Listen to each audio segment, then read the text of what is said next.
Hello, everyone. It's Marie Barclay here, and I'm so excited to introduce our very first guest for 2022. It's so nice to be back on to the Why I'm Still Standing podcast with a special guest. His name is Tom Macomber, and he's a gentleman from Boston in the US, and he has a very strong desire to help people in their discovery journey. So Tom is also a musician, a singer, songwriter, and poet, and he also has a very strong corporate background, and he's also a father of two. So he's got lots of heart. And, perhaps I'm a little bit biased, but, since Tom is our first guest for the year, I also think he has the nicest male voice that I've heard come out of the US. So jump on in and have a listen, as I know that you'll also adore Tom and his voice as well. And just make sure that you have a notepad ready, as Tom does reference some really great stories and quotes and inspiring friends and authors that have shaped him into his purpose, which is helping others feel seen. And we also talk about, matters of life, love, balance, and joy. And we dive into Life Out Loud, which is the name given to the Clubhouse room that Tom leads. And I know that this room has grown in popularity since he started it late last year. So if you want to feel like you're sitting on the same table as Tom and the other Life Out Loud moderators, you can join in every Friday at 6 p.m. That's Eastern Standard Time. And don't forget your wine. Enjoy, guys.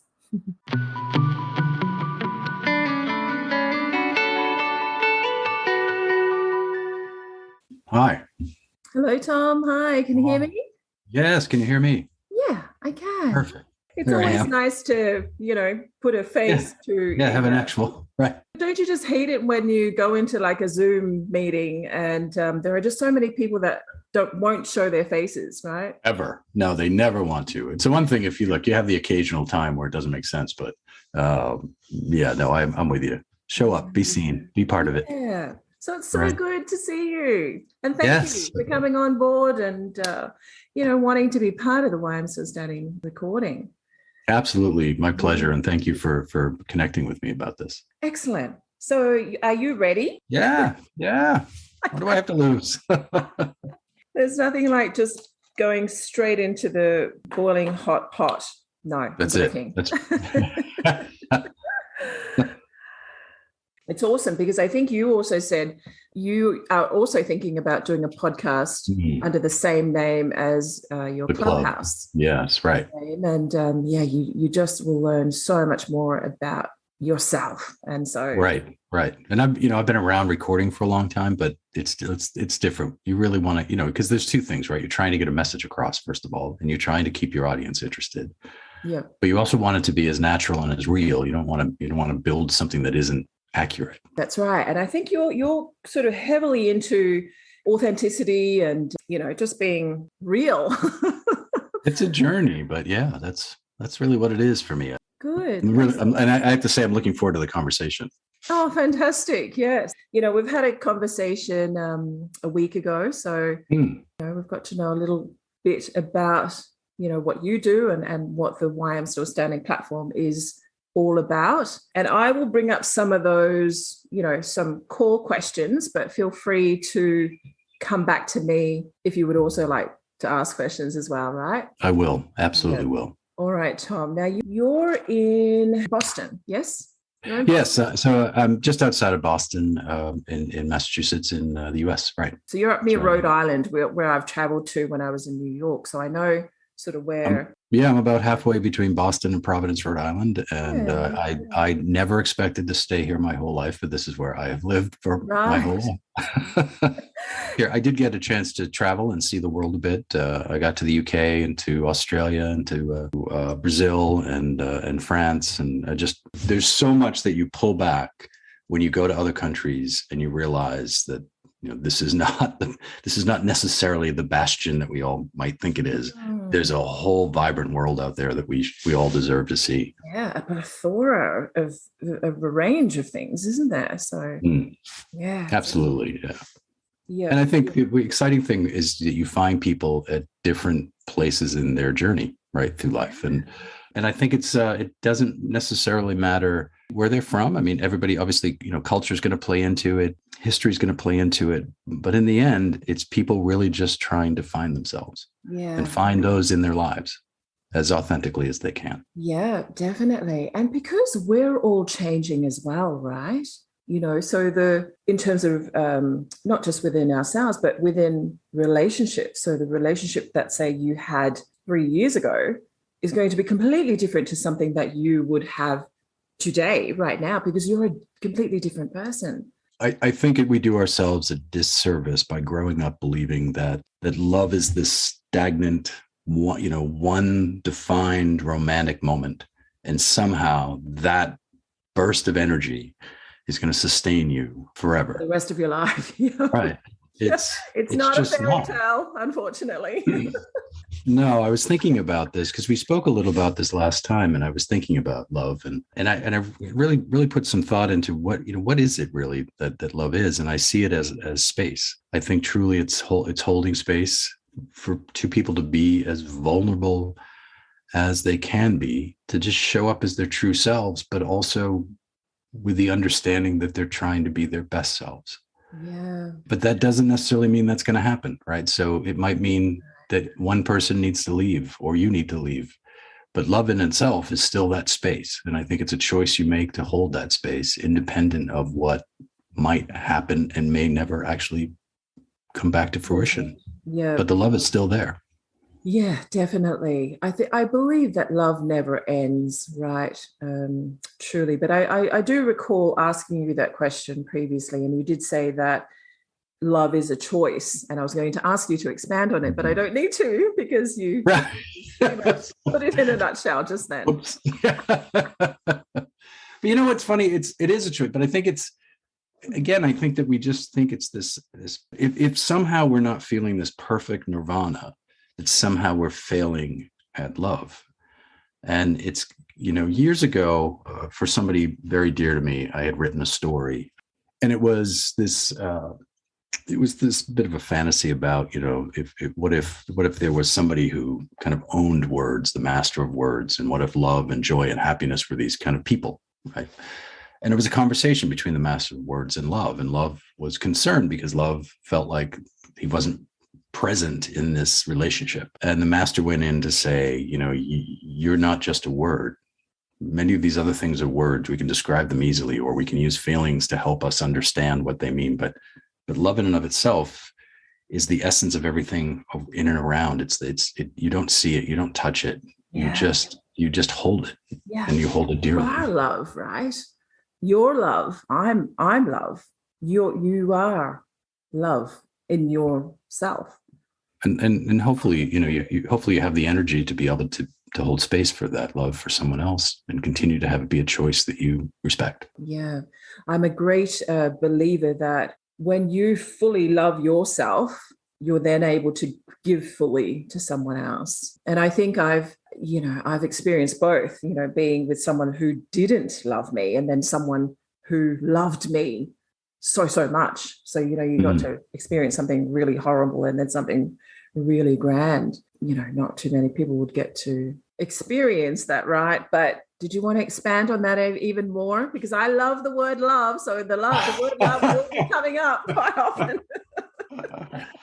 I mean, I think, you know this about me, and I'm sure we'll talk more about it, but this idea of authenticity, I think, is a challenge for so many of us.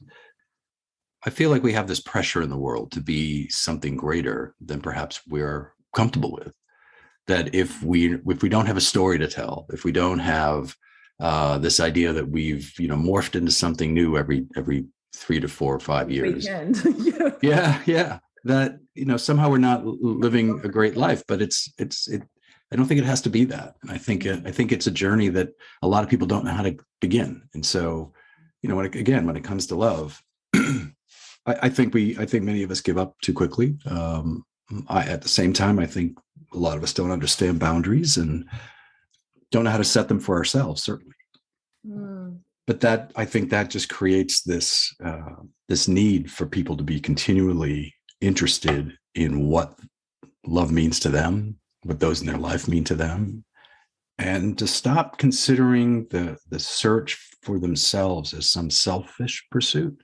It's a self-loving pursuit. Yes, definitely. And I've learned a lot about people just from asking that question, Tom. What is your definition of love?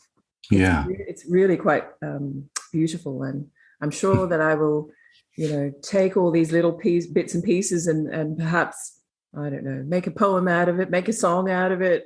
Brene Brown talks a lot about vulnerability and about being seen and showing up and doing the work. And those things are important. And it's making somebody know, not guess, not wonder, but know that they are enough as who they are. Yeah. That's the output of love. Not trying to manipulate them into something that they're not. That's right. Or right. Or to somehow make yourself into something you're not by using them as a prop in your life. It's just not okay. That's not love. No, it's quite toxic. And that was one of my questions, actually, because you've spoken, you seem like a gentleman that listens quite deeply, right? And I've been into one of your Clubhouse rooms, but you've spoken about Brené Brown's vulnerability speech and sharing that with your team during the time that you were in the corporate field. What is it in that piece that moves you so much? I think it's actually, to be really honest with you, and it's almost more so in her second talk than her first one, is her willingness to show up vulnerable. One of the reasons I started the Clubhouse room that I have is I feel like a lot of what's out there for self-help, for coaching, just that whole industry kind of starts you halfway into the journey. And what was amazing to me about her speeches there was her being really open and honest about her own discovery and her own willingness to say, I didn't think this was going to happen. And I'm sure I would be right based on, being learned in her field. And, but then finding out that none of what she thought was true. And to show up with that and to be just, she says in her second speech that she had no idea how big it was going to become. Right? And yet it became giant. And that worried her because suddenly here she was out there. And I think, gosh, what a great world it would be if we could all just be completely available to ourselves and to those in our lives. And I just really respect people that are willing to start the journey and be visible in doing so. And to say the words, I don't know. Yeah, definitely. Which we don't know, right? So often we don't. But there's a certain, it's not courage, but bravado, call it what you like. But it's definitely there. And I find that very refreshing, especially when men are more vulnerable than what they make out to be.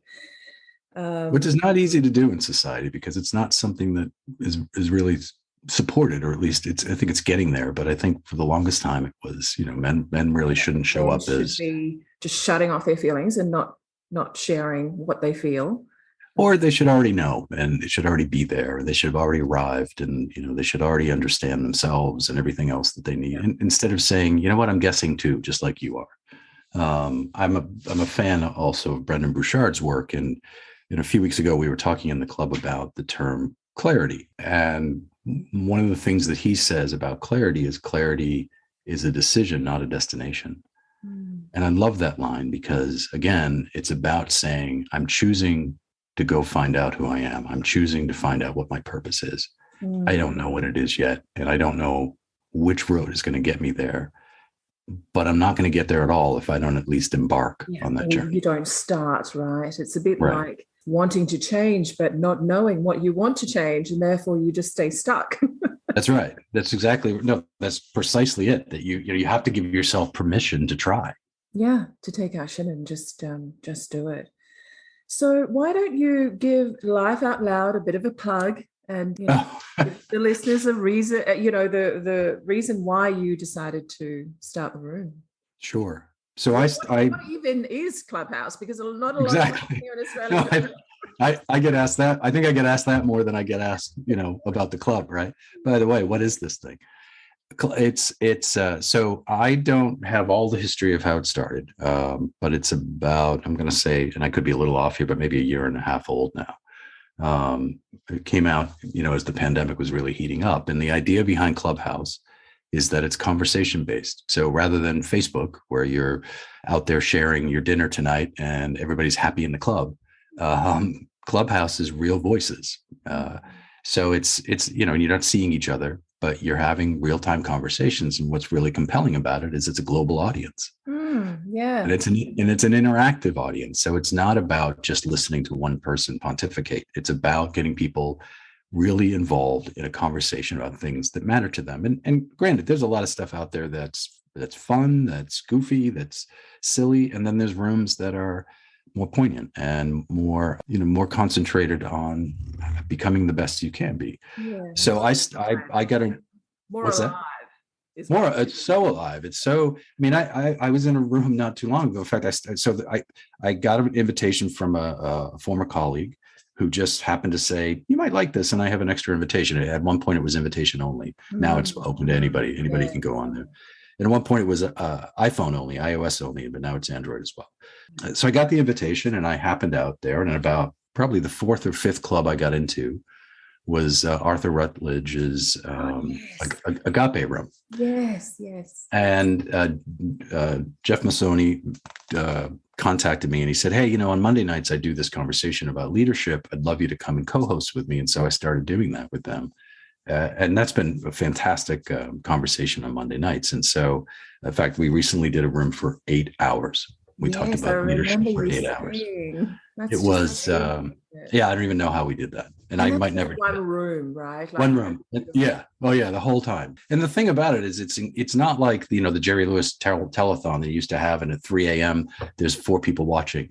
It was an active, engrossed audience. It was fantastic. Anyway, so as that journey continued, it became clear to me that there were people like myself really interested in how do you start the journey? And the more that I was around coaches and the more that I was reading the big celebrity self-help gurus and seeing their posts, and it just, like I said earlier, it just occurred to me that there's this assumption that you already have these tools in place to use. Yeah. And I think what's happened, or at least you're having enough together to know how, even if you don't have it together, you know how to go get it together. Yeah. Or you're willing to start halfway in. And I think there's a lot of folks who won't ever start because they feel like there's too much shame, right? And shame is something we need to sit with, not turn away from. We have to sit with it.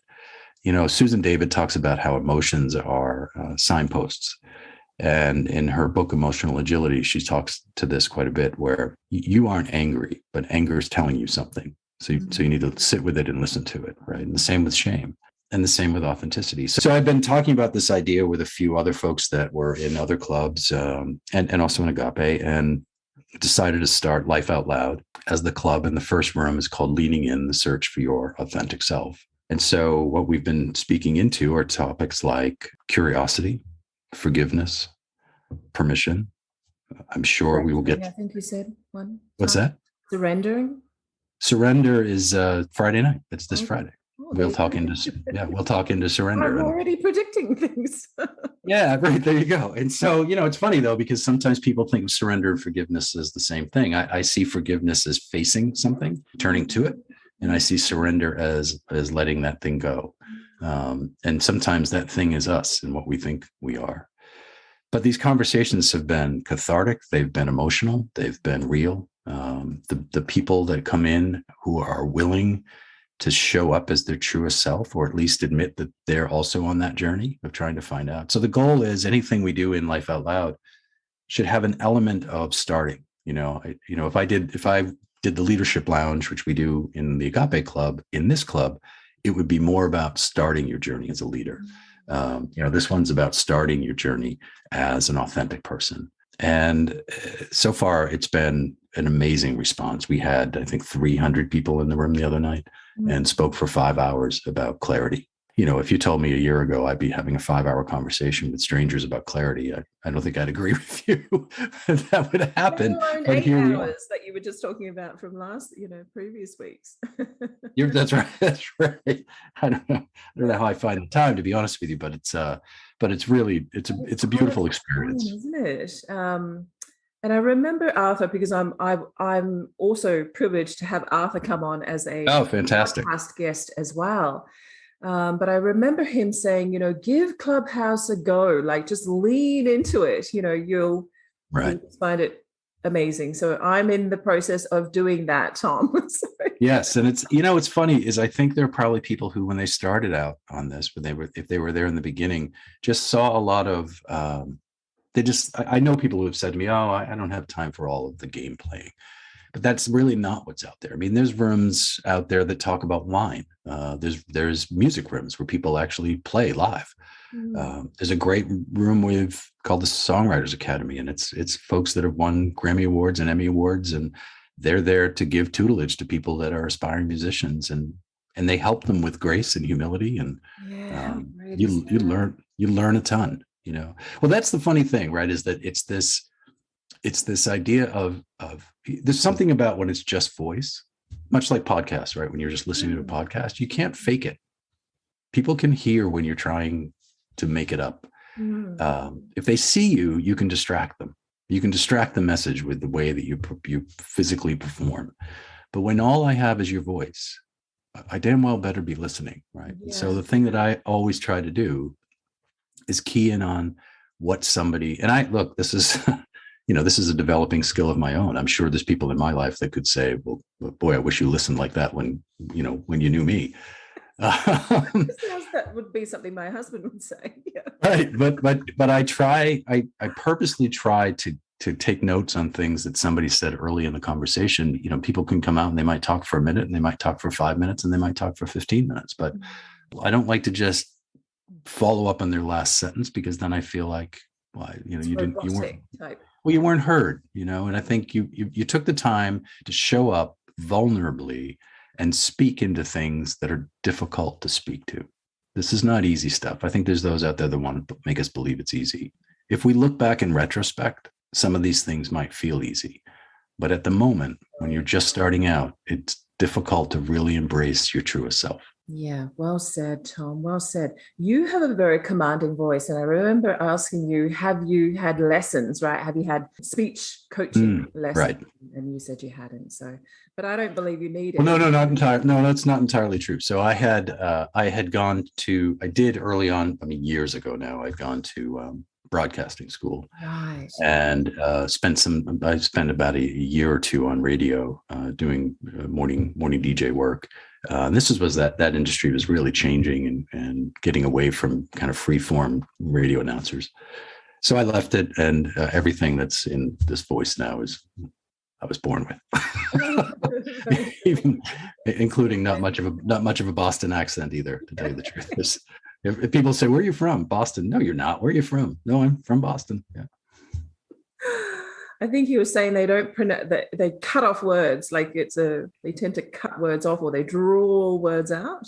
Is that? They have a 25 letter alphabet. There's no R in that alphabet. There you go.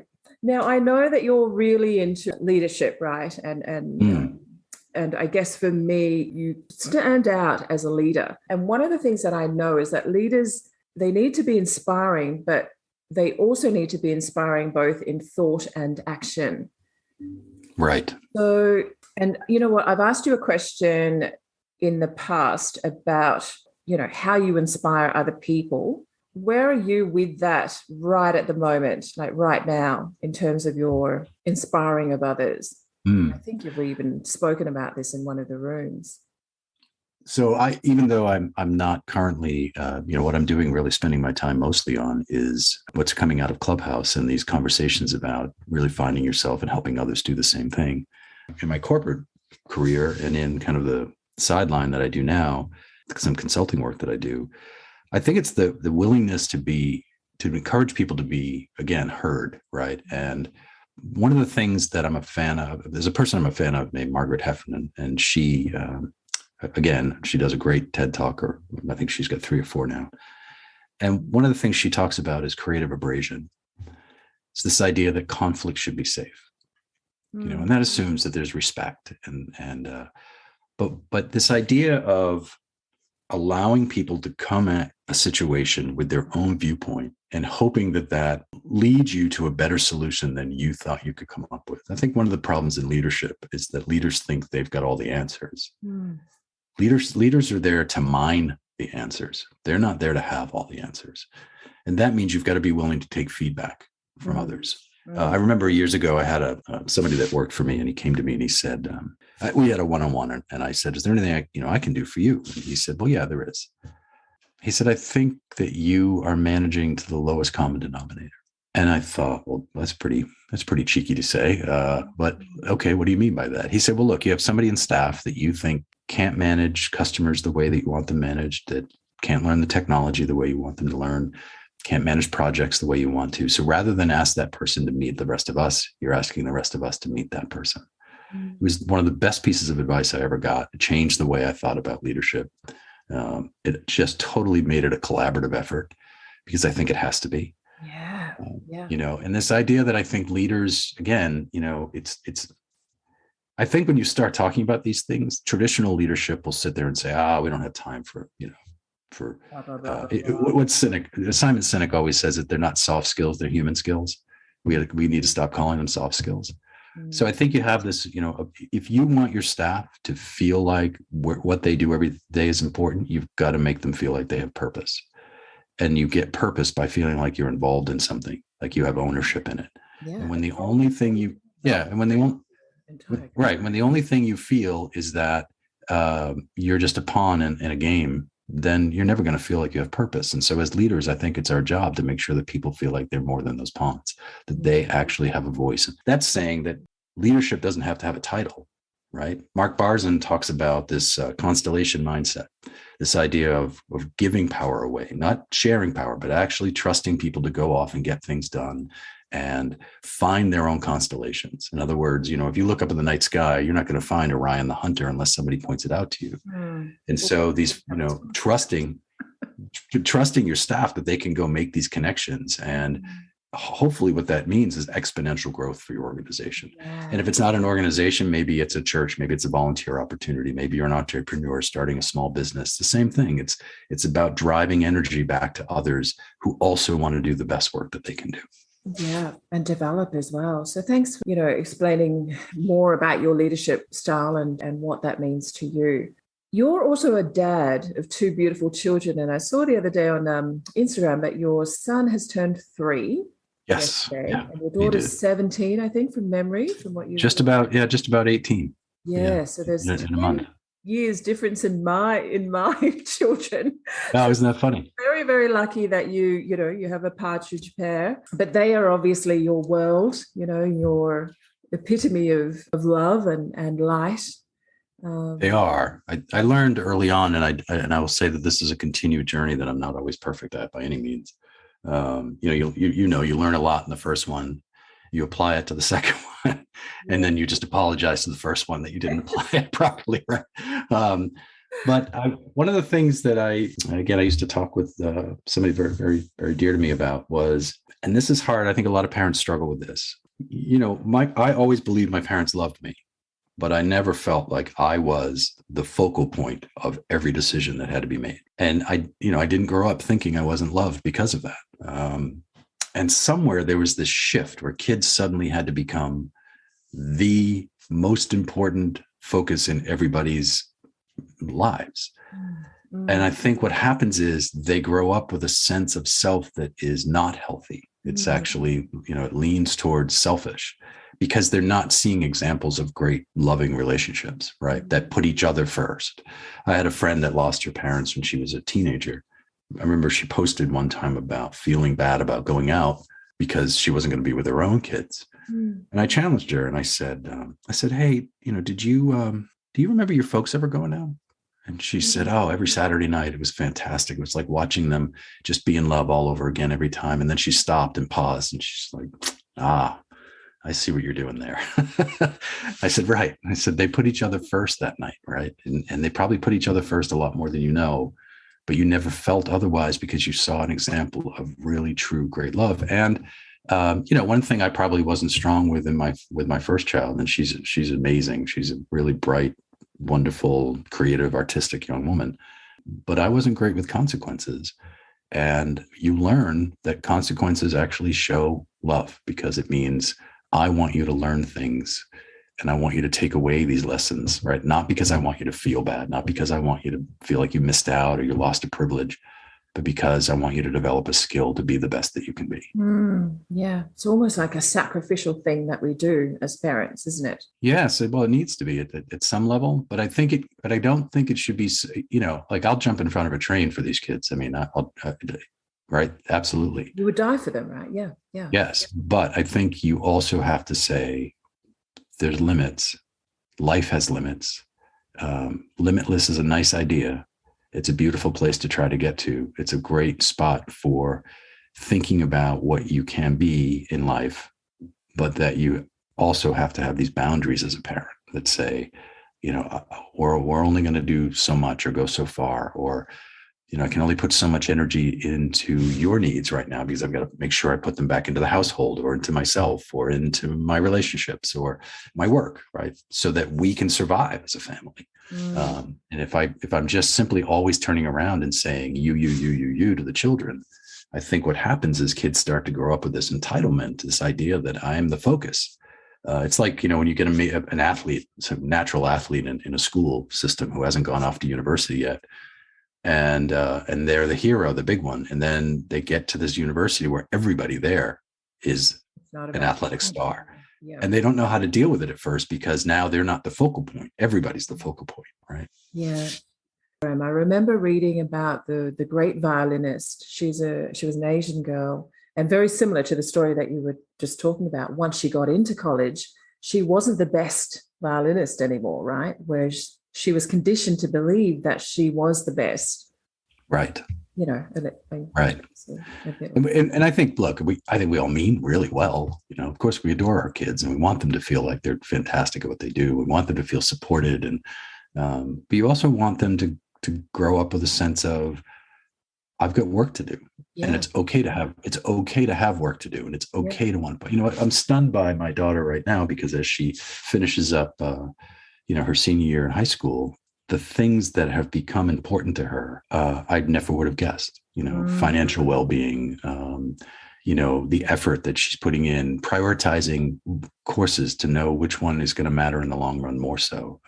These are beautiful things. And she's now, and the struggle is now she's got to put all the work in. for someone of 17. That's right. That's right.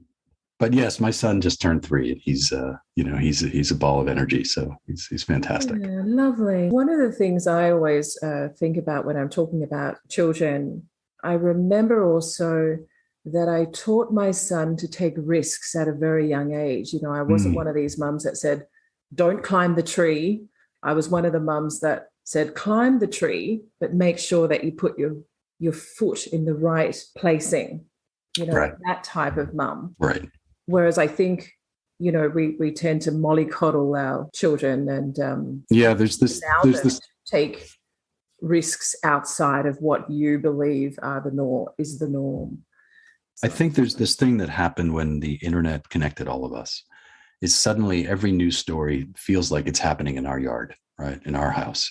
And so you think the world is a far more dangerous place than perhaps it is. And so everybody became very, very protective. To some extent, that makes sense. But to another, not so much. The world changes. I'm not a big fan when I see these memes of, when I was a kid, you know what? When you were a kid was a long time ago, and the world has changed quite a bit. Exactly. But the idea of throwing risk into the situation and letting them, it's okay to fall down. It's okay to scrape a knee. I love what you just said about, I wanted them to take a risk. That doesn't mean there shouldn't be calculation in that risk, meaning where I put my foot. When I was my daughter actually helped me with this a little bit. When she was very young, I remember taking her to near us is Cape Cod, which is a place that a lot of people spend their summers at, a lot of beaches there. And it just so happened that it was really, really rainy and stormy. There was a hurricane approaching. So not the greatest beach week ever. And I took her to this big oceanside beach that has giant dunes. And, I'm talking to somebody from Australia, so I think about big waves and big beaches. But I just remember being so disappointed that it wasn't this perfect, sunny, beautiful day. And she was, I don't know if she was 6, and the wind was blowing and she could hardly hold on. She was so little, so lightweight. And she looked at me and she said, "No, Dad, if you didn't bring me here, I never would have seen this." And I thought, you know what? I need to stop trying to invent her experience. Yeah. Let her have the experience she has, and let's make that into something special later. Right. Yeah. But that's not just with children either, Tom. It's pretty much the whole relationships that you have in business as well as personal. We spend so much time in our lives trying to figure the other people out and not figure ourselves out. Not looking And yeah. one of the things that I am trying to just continually embrace is the idea of being my best self. Yeah. I try to make myself as healthy as I can, be the best physical self, the best, the most intellectually available and emotionally sound, or at least emotionally curious and spiritually centered. And as well. So that I think if something fails, at least you can say, I brought the best version of myself into it. Yeah. Or whereas if you to back me up type. Yeah. But when you don't do that and it fails, you never really know, do you? And so you kind of have this curiosity and this sadness that stays with you that's hard to get by, because you don't know for sure if I brought my best self. And I think that's true of bringing your best self into a relationship, bringing it into your children as a parent, bringing your best self to your career goals, to your own personal goals. And as we know, I have to bring my best self to Clubhouse when I have these conversations about authenticity. Right. Well, thank you for bringing your best self today, Tom. So thank you. This has been great. Yeah. Now, if you were to strip away your roles, your corporate roles, all of social media, including Clubhouse, who would you be? Who would Tom Macomber be in the war? I don't know if I always knew the answer to that. And but the thing that I continue to nurture about myself is the willingness to give even when I don't get. Now, sometimes people look at that and they think that it's manipulation, or they might think there's a selfish pursuit there, or perhaps they think there's some alternative, consideration. It's just not how it's been for me. I just seem to have this sense that if I can, and maybe giving is, giving somebody words. Maybe giving is giving somebody time. Maybe I think there's a lesson for me. I think the lesson for me is that I also have to make sure that I'm defined and start to, or don't lose sight of boundaries. That's not a topic that's always been clear, because it's not something we talked about when I was a kid growing up. But I think the willingness to show up and be there for other human beings.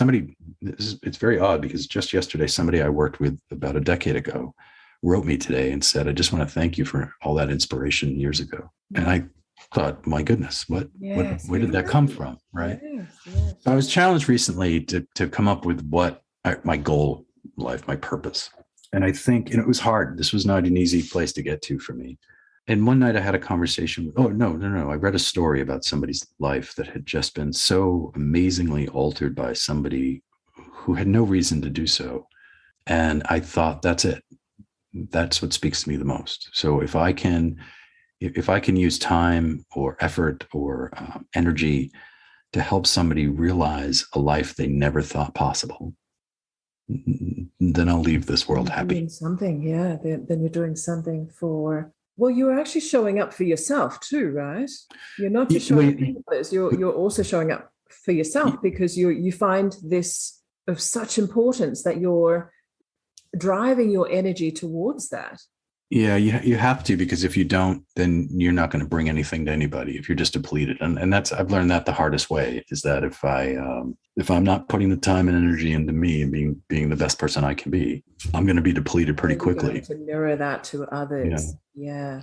Look, at the end of the day, you need to bring value into the things that you're involved in. And if you're not finding your own value, then you're not going to have any value to bring into those relationships and those stories and those career objectives. And even if it's just you and you're just on your own, you're not going to bring value to yourself. Yeah, great answer. Let's switch it up a bit. Sure. Yeah.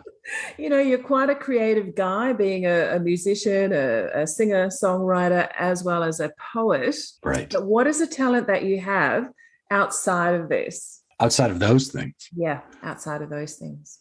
Oh, goodness. Gardening is probably the big one for me. I find somebody asked me, I was talking to somebody the other day about meditation, and meditate in the garden?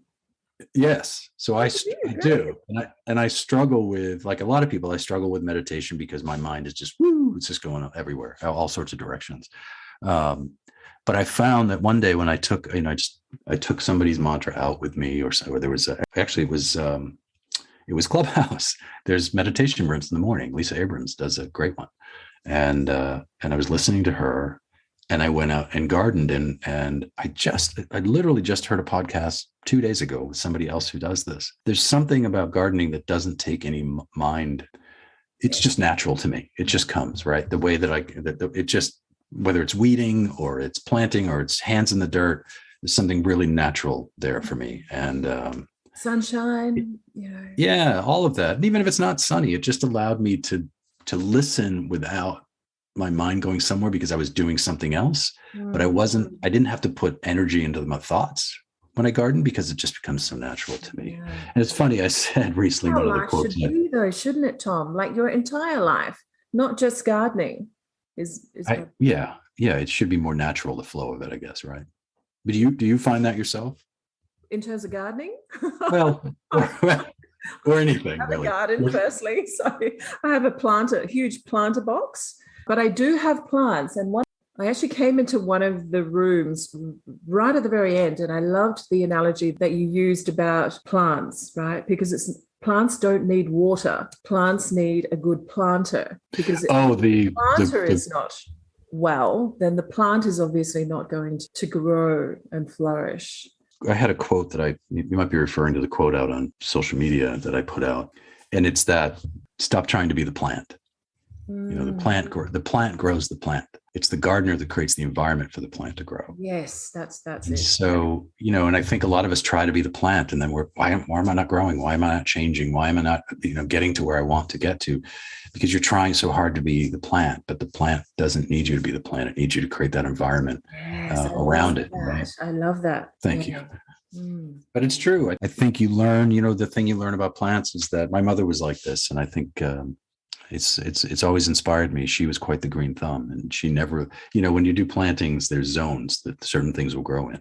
And she would laugh at that and just try anyway. And sure enough, if she thought about it and she had the right protection from the wind and a good amount of sun, if it was a sun-loving plant, and a good amount of shade, if it was a shade-loving plant, and she knew how to flip that soil naturally without really thinking much about it, she could grow anything. And I think I always use the hydrangea as an example. And if you just change the pH of your soil, that blue hydrangea becomes a pink one. So imagine if that's your life, and you just change the pH of your life, and you can change the color of your thinking. Yes, I love that. I mean, I'm a girl that's into nature. So anything to do with plants, trees, just being out in the woods is something that I really love.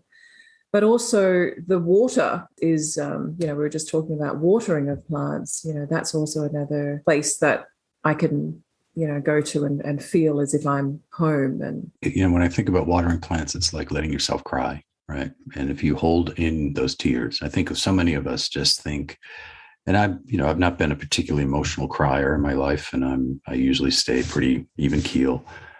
But I've been learning that if tears show up, let them come and let them go, but let them just pass through you, right? And if you don't, then you're just watering the roots of despair. But if you let them out, then you're cleansing your soul. And I'd really try to have that be, a mantra now for how I live. If something's really upsetting me, I let it come, I let it out, I let it go, and I move forward. Yeah. One of the things I always say in the agape rooms is, don't walk into the fire, walk through the fire. And the reason for it is, to me, scars mean survival. They don't mean failure. So keep going. Yeah. And it's cool for boys to have scars too, isn't it? Yeah, there you go. Well, I've got a couple from some accidents. So yeah, I would love them not to be there, but that's okay. Okay. So just continuing with the music theme. Yes. Yeah. I was actually going to end with this, but I still have a couple more questions to ask you. In a previous podcast, you spoke about writing your life in a song, or I might have just alluded to that. So have you done this? Have you written a song of your life? I don't know that I've written a song of my life. I think everything I write is about my life. And how would a So chorus I think it all kind of, it's really difficult to write something without bringing yourself into it at some level. I wrote a poem for my uncle when my aunt died, called "The Memory Fields," and it's I know I was inspired by a photo of him looking out over a field, but I know that it's also how I feel about those that I've lost. Wow! So you wrote a poem. Yes, many. Yeah. Do you share that particular poem, the Memory Fields poem, with other people that have, lost a loved one? Do you? I have, yeah, I do share music too. There's a song I wrote years ago called I'm going to forget what my own song is called. Oh, it's called "Moving On." It's actually about a relationship that you want to be able to have happen, but you haven't got over the last person yet. So even though the person standing right in front of you would be everything you want, you just haven't been able to move on from what was. And what's interesting about that to me is somebody and a few people have heard that song recently and applied it completely differently. One woman had lost her fiance a month before they were going to get married. I shared this song with a group that I'm in, and she just came to me and she said that has changed the way that I get through this because it spoke so heavily into me. And that's really what it is about, right? I mean, I would hope that's what it's about. Moves people that much. It's huge. It is, for a long time, it was the way to get what you were thinking and feeling out, get it on paper. It's almost, for me, poetry and songwriting, or a journal in some way. Yeah. Because I remember hearing you, and you might have said it to me in a previous conversation, that it's fine for you to write songs and write poems, but it's difficult for you to journal, to do the actual art of journaling, as taking the time to journal. Yes, very hard. I don't know why that is. Although the voice side of it, so if I can, I just recently found a journaling app that allows me to use the mic on my phone. Oh, okay. So I can speak my entries instead of writing them. Yes. And it might have more to do with not being able to read my own handwriting that well. One of my best friends has got handwriting that looks like a font. I mean, it's just she can write in every possible way, and it's just gorgeous to look at it. It's like it's like script, And but I have learned that it's really important to get these thoughts down. And I heard something recently about, if you're really down, if you're really hurt, come away from that, come outside of it, and start referring to yourself in the third person. It's in the third party. So instead of saying, I feel angry, say Tom feels angry today, and have a conversation as if you're talking to a friend about yourself. And what's you think, well, that sounds a little silly. What's that going to do? What it does is separate you from those feelings. You're no longer, you're just sitting with those feelings now. You can see them as they're right beside you. They're instead of you taking it with you as like this heavy backpack, you've put them down. Right. And I think for music and poetry, for me, it does that as well. It allows me to put down, and hopefully if it inspires someone else and helps change their life, then it let them put their own weights down. And that's even more beneficial. Yeah. But it's like about what we were talking about earlier. You're going to put importance to the things that drive you, that give you light. So of course you're going to. Yeah. And you have a tendency, I think most songwriters and poets often do this. You have a tendency to put down those times that things weren't so great. So it allows you to get them out. It's far more difficult to write about happy things in those art forms, I think, than it is to, because I don't know if we spend enough time in our joy, and we should, to put as much effort into the soliloquy of happiness than we do into despair. Yeah, I think that's a subject for a different, for whole Clubhouse. That's right. Let's keep going down there. I was trying to keep it light, right? Music. Now, you come from a large family, right? You're a family of 9 children, and a brother passed away on Christmas Day. I lost a brother in 2005 on Christmas. I'm so sorry to hear about that. I remember you saying that as a child, you were walking around the neighboring 89 acres and you were speaking wisdom, like you were just walking around speaking wisdom at a very young age. When you it's funny when you grow up, when you have that many people in one house. I mean, we were 11 people in one house, so there's not a lot of room for everybody's voice all the time, and so I would and it just so happened that this was my grandfather's home. I'm sorry, my great grandfather's home that my parents had bought, and it just so happened that it was built next to this. What wasn't at the time it was built, but became a park, an 89-acre park. And so it was my backyard. I just spent endless time there. And what's interesting, and I said this, I think you heard on another conversation I had on this, is that I used to walk through that park and have these conversations as if I was public speaking. This is not all the time. Obviously, there's a lot of time that I spent with friends and on bikes and whatnot, and climbing trees and carving my initials into trees and all of that too. But I'd have these moments of just solitary conversations. And this was the 1970s. And so there was nobody out there that was doing that I knew of, other than preachers and politicians. And so I just remember early on thinking, I really want people to be inspired. And I didn't know that was going to be me. And I didn't even know if it still is me. But it's an interesting place to start the journey from. Yeah. Yes, it's a lovely story. So you also lost your dad, I think you were saying, on Thanksgiving Day. Right. Yeah. So what have you learned about grief after, your brother passing away and having lost your father as well? I think you learn that grief is certainly a process, but it's a process that's individual to each person. Elizabeth Kubler-Ross, that wrote The 5 Stages of Grief with David Kessler, never intended for it to be done in order. It's how it shows up for you. I also think that there's this idea that people push on you that you should be done now. Okay, long enough. You need to move on, right? It's been 3 years. They put an actual timeline on it, and I'm thinking, where did that timeline come from? Who made that up? I don't think grief goes away.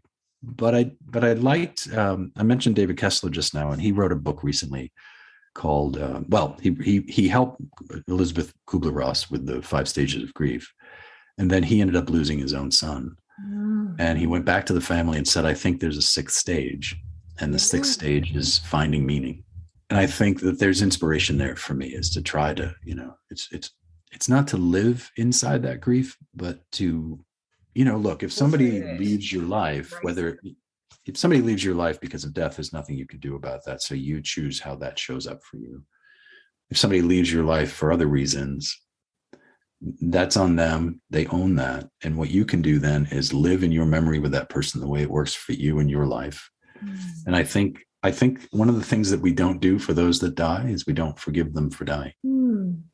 And we hold on so long with so much angst because we've never said, it's okay. Yeah. I understand, your body gave up. You couldn't stay in this world. That other car didn't see you. I forgive you. It's not your fault. And when we do that, it's about putting that weight down, right? It's taking the weight off of us and putting it down. And it also means that certainly when it comes to death, I think it's about not having them live with that weight that perhaps you assigned to them as well, right? And if we can get to that lightness, then we can heal a little bit. Yeah, that's really, really beautiful, Tom. I'm actually coming up to almost a year, right? It will be in March when my dad passed away. And so there's these sort of, the organizing of the 1 year wake, right, where we unveil the headstone and, and celebrate Dad's life yet again. But because of all this COVID, restrictions in terms of flying, we've actually put that off now until June. And I'm quite grateful for that, right? Because it just means extra few months of planning. But thank you for sharing that about grief. One of the reasons why I started the Why I'm Still Standing podcast was to learn more about how other people deal with things like trauma, fear, and or grief. And so I'm really glad that we've touched on that. But to end on a happy note, right? To end on something a bit more lighter. Sure. Yes. I said earlier that I've been blessed with having Arthur Rutledge from Harlem, right, New York City. And you guys have become very close. Well, he's actually said that you're like a brother to him. Yeah, he's fantastic. Yeah. Yes. So the subject that we're going to be talking about is the core principles of harmony and connectivity. And so I wanted to ask you, what are some principles that you can add for the listeners that are listening to this podcast? So these are principles that he uses in his own life. Yeah. So harmony and connectivity, right? Because yes. I think years ago, maybe going back 10 or something years ago, he was known as a connector. And right. At first not to take this away from you. No, it's fine. At first I said, let's chat about being a connector of love. And anyway, we've just come up with this. He's a better dancer than me too, so you can ask him about that. Yeah. Please do. He'll be really happy I said that. You're cutting into my time, bro. Will you just cut it short?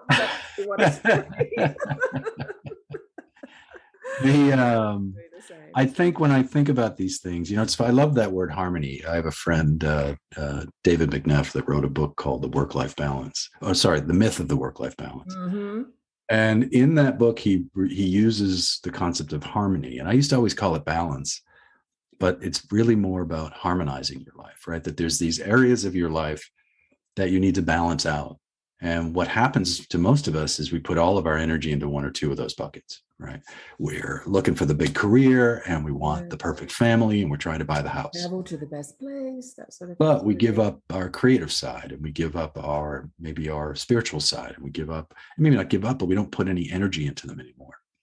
So what happens is when one of those starts to go bad, and this is his idea, not mine, but when one of those areas starts to go bad, if you've only put all of your weight into one or two buckets, guess what? The boat's going to sink, right? It's just going to tip to one side. So when you have harmony, it doesn't necessarily mean that they're all even. It just means that you have harmonized the way that they're distributed in your life to keep the boat upright and moving forward. So I love that idea. I think for me, it's really about these ideas around authenticity, being actually who you are, as opposed to who, the world might tell you you're supposed to be. It's telling you. Yeah. And I think truth and justice come to mind. I think that I really want people to be, people can make a decision to do and pivot in their lives the way they want. Just be honest about it. Don't make up a story. All right. Don't make it into something it's not. Yeah. You made a change. That's all.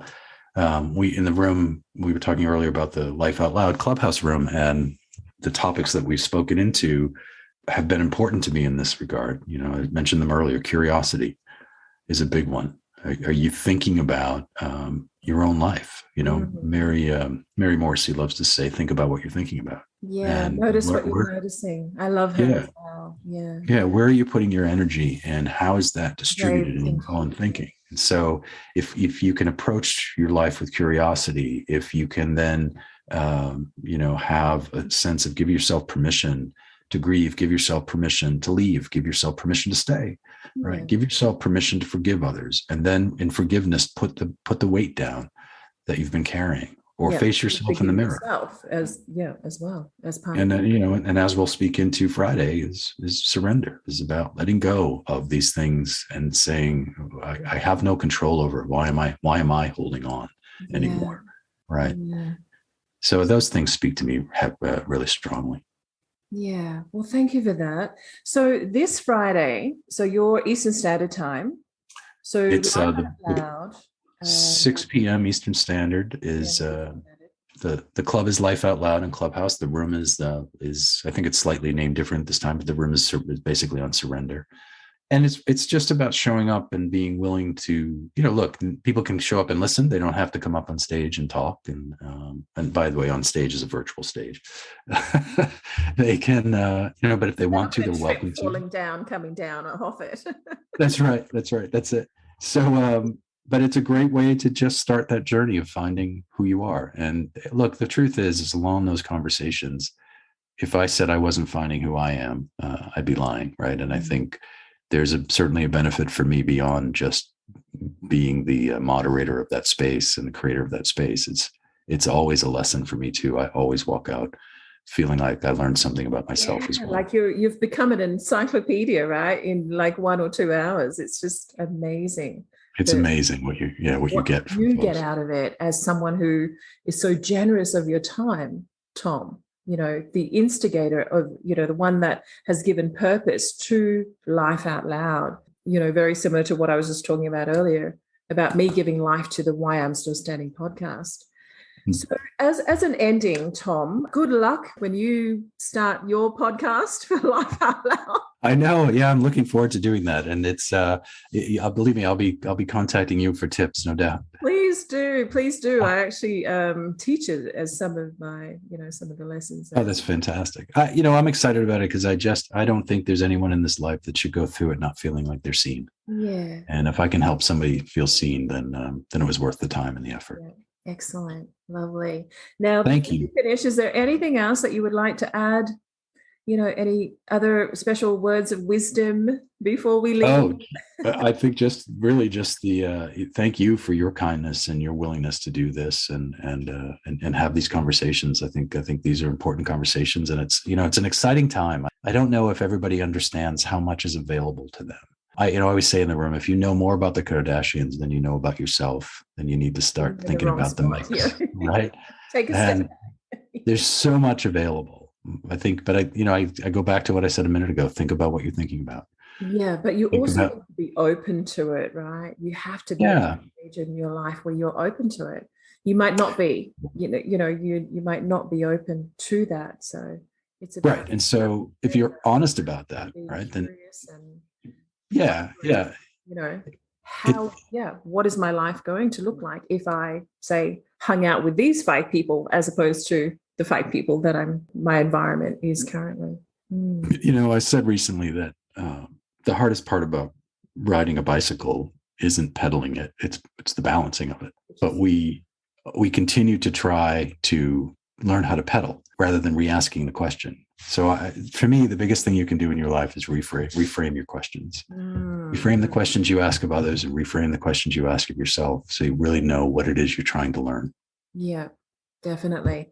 Some of the questions that I've asked you, I probably didn't ask them as well as what I should, but Oh, this is great. This is a great conversation. Thank you for this. And really lovely.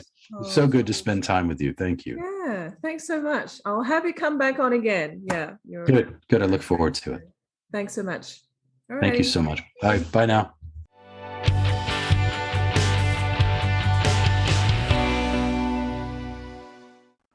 Without a doubt, I am absolutely certain that you have enjoyed that podcast, our very first for the year. So just so you know that Tom was the first of 4 guests that I've been blessed to meet from Clubhouse. And I know that you'll want to hear more of Tom in his room and listen in on more authentic soul time conversations with a diverse range of people, sharing with all their heart and soul as well. So get in and have a look around Clubhouse and make sure that you follow Tom as well as some other moderators and speakers if you do get up there. I've included links so you can follow Tom on his journey. And feel free to go into Tom's room, which is Life Out Loud, every Friday, 6 p.m. Eastern Standard Time. And reach out to him on the links that I've provided as well. Lots of love. God bless. And I look forward to seeing you in episode 10. Take care. Bye for now.